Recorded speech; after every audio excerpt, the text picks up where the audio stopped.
An arrest has been made in a 16-year cold case, and a Chattanooga family could not be more relieved today. Victoria Carr Witherspoon, or otherwise known to some as Vicki Hollingsworth, was stabbed to death in 1997.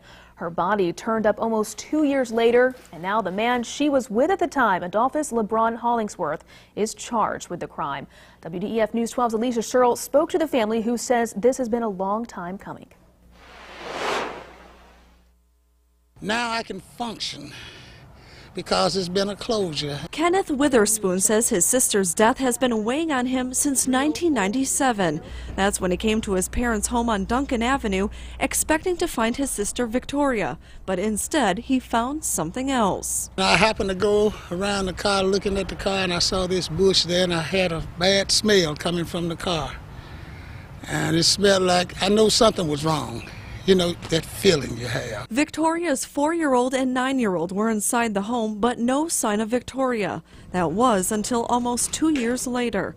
A woman living near Chamberlain Avenue said a dog carried a skull into her yard. That skull was later identified as Victoria. Every day and every night I go to sleep. It's been on my mind.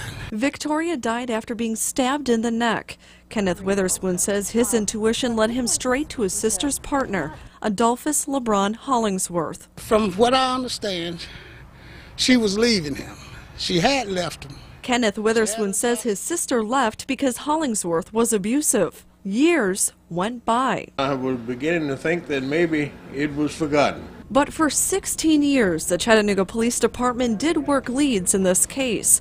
And just recently, a pair of investigators from a television show on TNT agreed to help out. That's just help that you can't turn away. Their resources, combined with officers working 18-hour shifts for the last 2 weeks, led police to Hollingsworth in Amarillo, Texas. This has made a big change in my heart. When you talk to Vicki's parents back then, and you see the hurt and you see the kids growing up with no mother and, you know, those kinds of things, you look forward to the day that you can go to them and go, you know, finally. Kenneth Witherspoon says he just wishes his mother could have seen this day come. I'm sure they're looking down and they're clapping their hands and saying, yippee-yi-yay, it's about time.